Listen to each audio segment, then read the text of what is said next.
okay, new era on the channel or something where it's just not in the cards for me to be doing kind of mini documentary video essays right now, but I haven't been saying freaking anything on YouTube because I'm like, well, how can I make all these videos when I'm trying to keep all these other plates spinning? And I'm just going to take the pressure off and just talk like this. And if y'all hate it and the channel flops, well, at least it flopped trying to be something, because I would rather just talk and maybe people will like it more. But just let me know. Let me know. You always do. But I wanted to talk today about the TikTok ban and TikTok unban and all of that stuff because I have been obsessed, like actually obsessed with this case, since it was introduced back in March and April of last year when Congress started talking about wanting to take down TikTok. And I will say, back in September, I was like the only person posting, like, this is actually going to happen. It's going to go through. And I do feel very validated that like all that came to pass. And people have spent the last week freaking out like, oh my gosh, it seems like it's actually going away this time. And I was like, I got at least enough credit, even though it's unbanned now, that I could say, yeah, I told you so. I needed that. But yes, so basically TikTok got banned back in April of last year. Went through, the House, went through the Senate. All of Congress passed it at like 80% of people passing this like Foreign Adversaries Act, which basically said that TikTok had 270 days to divest and sell to an American company. If they didn't, it would be banned and removed from app stores. And there were very harsh penalties for people that were going to, like, if it was like $5,000 per user if you continued to host TikTok. So yesterday we saw for about 14-ish hours, TikTok actually go away. And there was a message saying, we're working on a solution, but the app is gone. It was out of the app stores. And then today it reappeared. And by the time this posts, President Trump says he's going to be putting out an executive order to use this 90-day part of the law where he can expand the ban by 90 days and give them more time to sell. But here's everything I kind of think about it. A, TikTok is still functionally going to be banned. Basically, it went all the way through Congress. It was signed into law by Biden. Then it went all the way up to the Supreme Court. The Supreme Court decided unanimously that this law was constitutional. TikTok is allowed to be removed. And all Trump has done is delay that getting rolled out. So unless it does sell, and ByteDance from the jump has said, we're not going to sell, it's still going to go away. Now, there does seem to be like maybe some evidence of wiggle room that maybe they're gonna let someone buy them. And I know a lot of people think Meta is taking on ownership of it, and there's a lot of suspicion around that.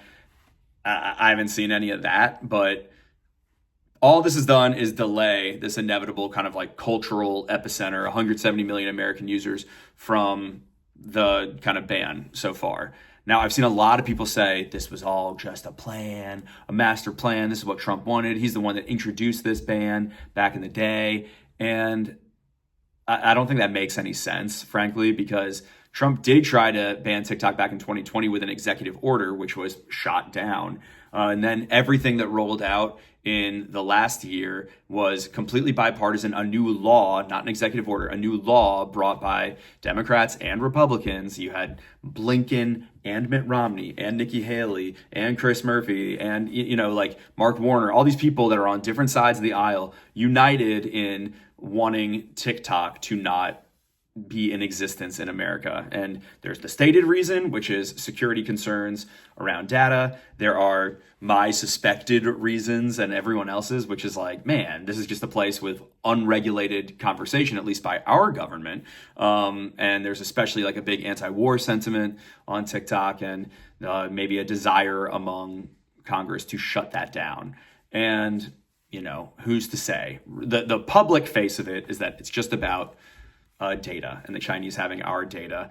And, to the credit of the people that are saying like they have nefarious intentions with this, they don't want to sell the app. They refuse to. They would would rather go dark than sell any of this.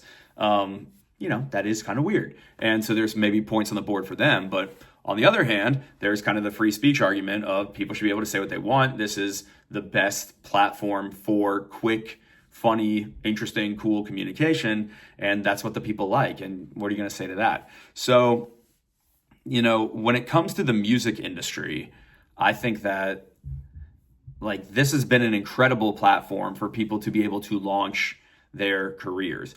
Young artists could kind of find creative ways to release and market their music through TikTok. It led something of a revolution. Obviously, Zach Bryan got started way before TikTok. He was posting stuff on, X when it was called Twitter, and SoundCloud and YouTube and all these things. And that carried over heavily into TikTok. But then I just look at so many other of this upcoming class of artists, especially in country music, and TikTok has been a home for that. That's been beautiful to watch and see people be able to kind of launch their careers.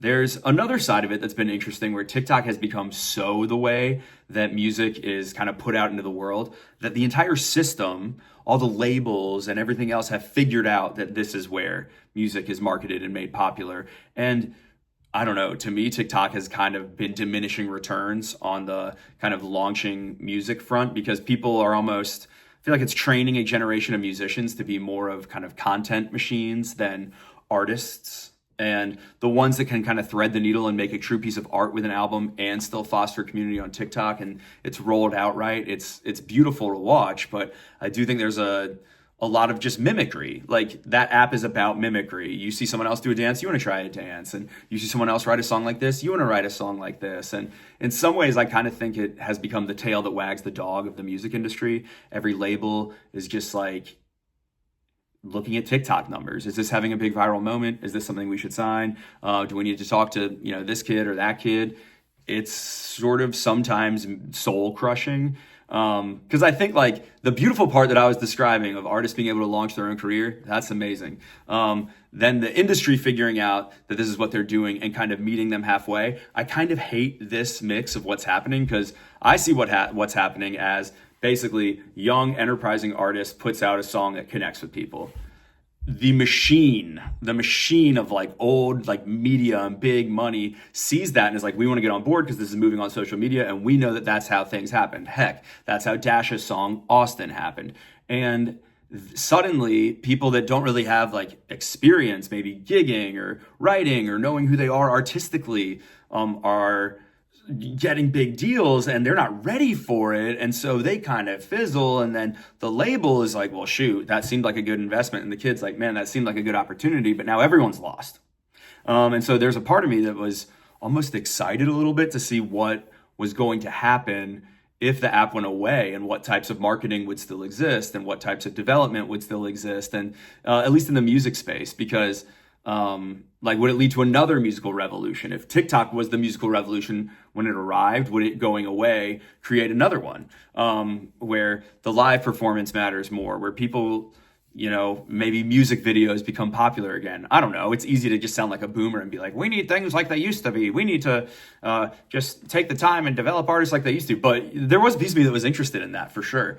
But ethically, I don't think I really agree with the reasoning for getting taken down the ban, if for no other reason than it feels very hypocritical that American companies scrape data all the time and sometimes just freaking sell it to China if you're Facebook.